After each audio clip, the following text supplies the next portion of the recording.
assess your cerebellar function. And so this is the part where I'm going to do my third note card check. So it's called the stregnosis test. So I'm going to put something in your hand while you close your eyes and you identify it. Cotton ball. Okay. Cotton ball. Okay. And I'm going to have you open your hand, and I'm going to draw a number on it, and you tell me what it is, okay? 6. Okay, that was called the Gaphesia test. I think that's how you say it. So that means the cortical function was intact with you performing both of those. And so I'm going to go ahead and inspect the chest area now. I'm not going to have her lift up her shirt because that would be weird. But obviously the skin would be clear, no lesions or bumps. Hair would be evenly distributed if she had any, and she would be warm and dry to touch. And so now I'm going to go ahead and palpate your anterior and posterior chest wall. So here we are. If you could lift your breasts. Okay, and I'm going to move to the back. There are no bulges or tenderness. Chest appeared to be symmetrical. So if you could give me a big deep breath in, breath out, breath in, breath out. Okay, so chest expansion has a normal rise and fall and is equal and symmetrical.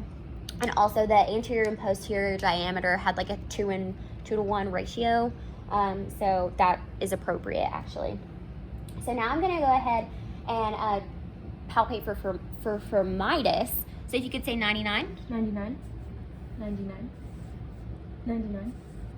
99. Okay. 99. 99. 99. 99. Again. 99. Okay, so patient's speech appeared general and vibrations were equal bilaterally. So now I'm going to go ahead and palpate your vertebral column. So here I am just palpating, making sure it's okay. Do you feel any tenderness? No. Okay, so it's equal and symmetrical bilaterally, not bilaterally because there's only one, sorry. No tenderness upon palpation. So now I'm going to assess your kidneys and I'm going to percuss them. So if you could lean forward a little bit, tell me if you feel tenderness. No. Okay, no tenderness noted. Patient felt no tenderness. Okay, so I'm going to go ahead and auscultate your anterior and posterior chest sounds using 6 different positions. Okay. And I'm going to begin at the apex of the heart. So here, 1, 2, 3, 4. Lift your breast. 5, 6. Normally it would be in a Z formation. It would be 1, 2, 3, 4, 5, 6. So that was my bad. I'm going to do it with this side. 1, 2, 3, 4. Lift both breasts. 5, 6. Okay. And now I'm going to do it on the back side as well. 1, 2, 3, 4, 5, 6. Flip. 1, 2, 3, 4, 5, 6. Okay, so it's clear bilaterally in all lobes and no adventitious sounds. So now I'm going to go ahead and palpate your auxiliary lymph nodes to make sure I feel no lumps. Okay, do you have any breast tenderness? No. Okay, and do you participate in self-breast examinations? Yes. Awesome. So now I'm going to go ahead and move on to the heart. So I'm going to inspect your apical pulse at the 5th intercostal space. So here I am, 5th intercostal space on the mid-clavicular line. The apical pulse is a 2+, regular rate, rhythm, and amplitude. I'm going to palpate your anterior chest wall for lifts and heaves. Okay. Okay. No lifts or heaves noted upon palpation. And now I'm going to go ahead and identify your heart sounds.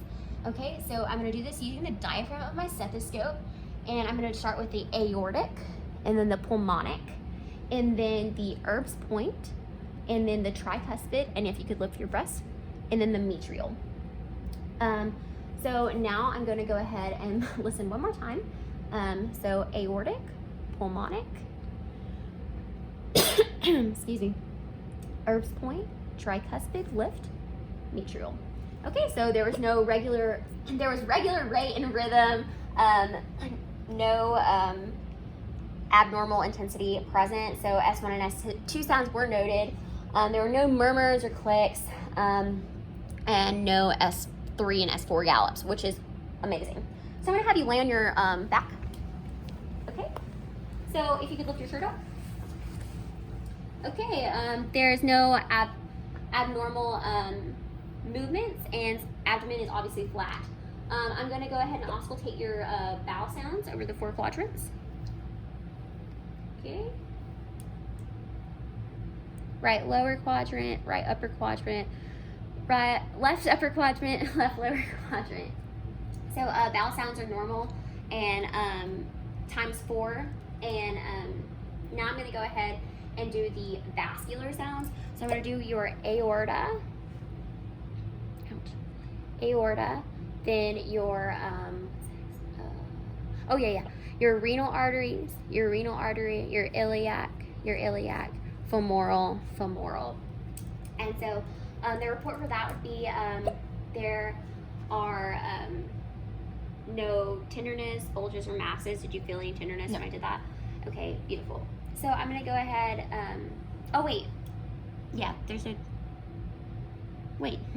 There's no like swishing or like anything like that. Sorry, or anything like that. So now I'm gonna go ahead and palpate. Do you feel any tenderness? No. Okay. Okay. So there was no tenderness, bulges, or masses. There were no bruits noticed previously, and there were normal vascular sounds earlier. So after that, I would do the second type of palpation, which is deep palpation, but I can't do that because I'm not certified yet. So I'm going to go ahead and palpate your liver and spleen. So if you could breathe in, breathe out, breathe in, sorry. Okay, and breathe in. All right, got the hiccups. And then breathe in, breathe in. Okay, so now we know that there are no enlargements of the organs. Okay, and so if you could go ahead and sit up. I'm going to go ahead and inspect the leg area. They are obviously even in color. There's equal hair distribution. There is no signs of edema. And it's warm and dry to touch. They're obviously symmetrical in length.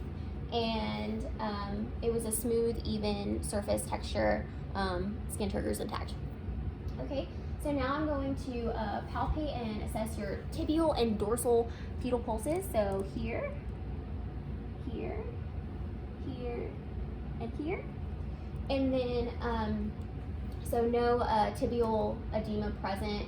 Tibial and fetal pulses were obviously 2+ and equal bilaterally with regular rate and rhythm. So now I'm going to go ahead and assess your capillary refill in your toes. So I'd go like this, here, and capillary refill would be brisk and less than 2 seconds. There would be no signs of clubbing, obviously, in the toes.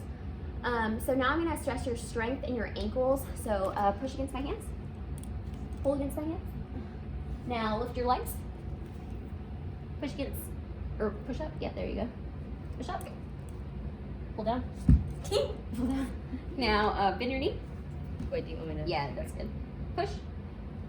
Pull. Push. Pull. Okay, so the hip, knee, and ankle strength were all equal bilaterally, 5+.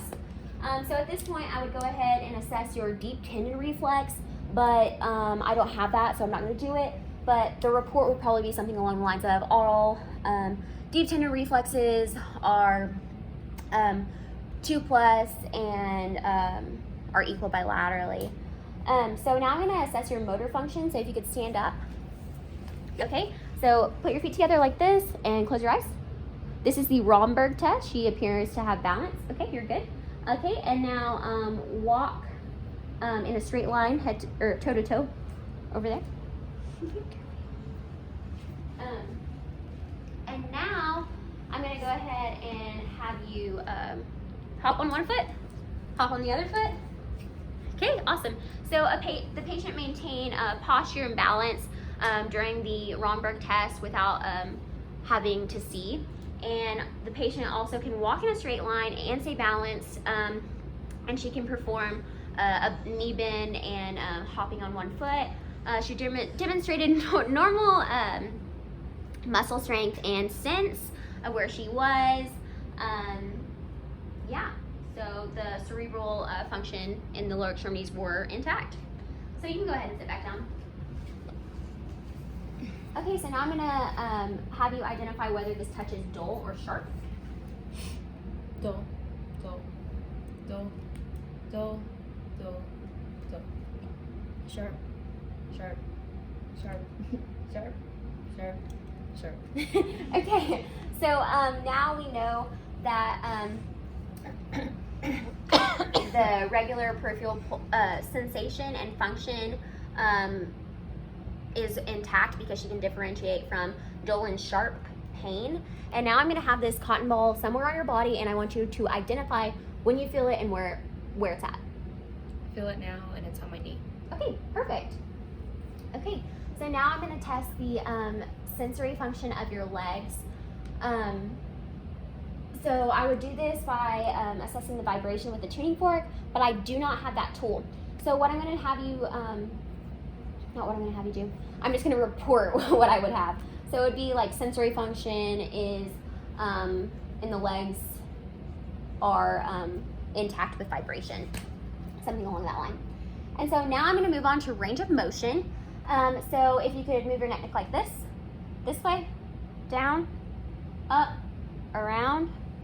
Okay, so now we're going to move to the spine. So if you could stand up, okay, bend forward. Okay, so no signs of scoliosis, which is great.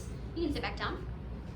Okay, so now I'm going to have you lift your arms above your head with thumbs up. Okay, now put them right here. Put them behind your back, above your head. Okay, and now I'm going to have you put them by your sides. Go laterally like this, and then come back down and cross your hands. Beautiful. Okay, now if you could bend your elbow, open, bend, open. And now I want you to bend your wrists down, bend them up, right, left, around. Cool. Oh, the wrong way. It's okay. And bend your fingers up, down. Okay, spread your fingers apart, make a fist. Okay, now I want you to have your hand like this, and then pull your thumb to your pinky. There we go, on both hands, yeah, sorry. Okay, and so now you can go ahead and lay down under your hip. Okay, we're doing this fast. Okay, so up, down, up, down, here, down, here, down. Sorry. Here, side, side, down. Here, Catchy side, legs. side, down, out, in, out, in. Ah, yes. Okay. So now what we're gonna do next is go to your knees. So if you could bend your knee. Oh yeah, stand up. Go ahead and stand up. Bend your knee. Both knees. Yeah, there we go. Now straighten your toe. Other one. And now go back. Yes. Go back. Yep. Okay. And now you can go ahead and sit back down. Okay. So ankle and toes. Point your foot down. Point them up. To the right. To the left. Wait. Both of them go around in circles. Okay, so the patient obviously has active full range of motion in all major joints, and motion is smooth and controlled. So thank you for watching.